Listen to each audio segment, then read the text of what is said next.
the basic percent of receivables method used 1% on all of our receivables.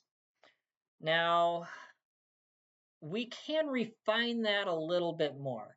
Not all of our accounts receivable are created equal.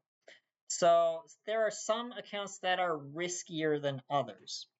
And so the aging method, what we're going to look at now, is a variation of the percent of receivables method, but it's a little bit more refined. We're looking more closely at what is the risk of each type of account that we have. Is Dave's account riskier than Emily's account? And what we usually do is we put together what is called an aging schedule. And we're going to break down our receivables into different categories. And the categories are how late is the payment. You'll see here that we have current payments, which are not late at all, to payments that are a month late, 2 months late, 3 months late, and over that. So we're going to break those down into those different categories. Now, which ones are we most worried about not getting, and which ones are we the least worried about not getting? Current ones, almost all of those customers are going to be paying us. And the ones that are the latest, those are the ones we are least likely to get.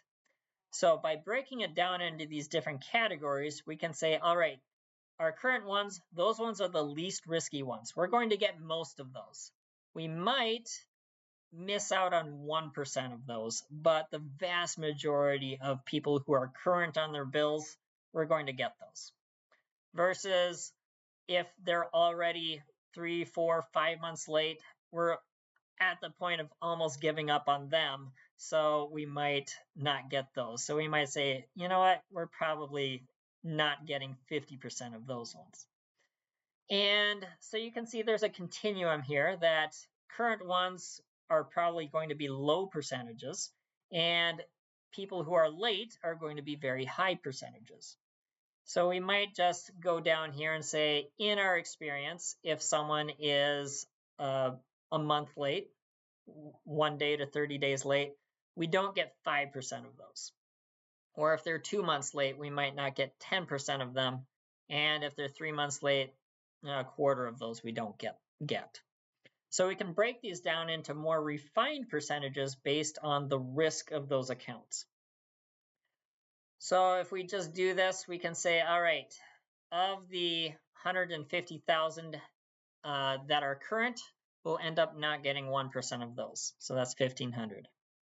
Of the 20,000 that is a little late, we'll not get 5% of those. So that is $1,000. And we'll just keep going here. Just do all of the math for each of these categories. And then we say, all right, let's total all of these up. And this totals $9,000 right here. So we say, all right, our total that we think we're not getting is $9,000. From here on out, it's exactly the same as the percent of receivables method, and that this is what we want our allowance for doubtful accounts to be. So just as a review, let's say already in our allowance for doubtful accounts, we have $3,000. We want it to be $9,000 because it should match this. We need to put another $6,000 in the allowance.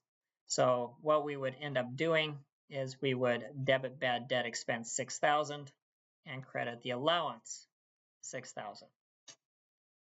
The aging method is the most accurate method to use because we are breaking down our receivables into different risk categories. The percentages are still based on our experience, so you're going to have to go do some analysis on your accounts receivable to figure out those percentages. In homework problems, you'll be given those percentages, so you don't have to analyze it yourself, but you'll be given those. There is more math. The math's not hard. You just need to remember what order you do everything in. And as always, with the percent of receivables or the aging method, make sure you look at what is already in the allowance for doubtful accounts so that you get the right journal entry. The aging method, in my experience, was the only one that businesses used. So all of the businesses that I worked with, every single one used the aging method. Now, to put together an aging schedule might seem like a lot of work because you have to go categorize, look up everybody's account and say, all right, this person's late, this one's current, this one's 3 months late, and you have to put them in all the different categories. Well, in reality, at a business, they have a computer. All you have to do is press the print button to get this aging schedule, and it does it for you.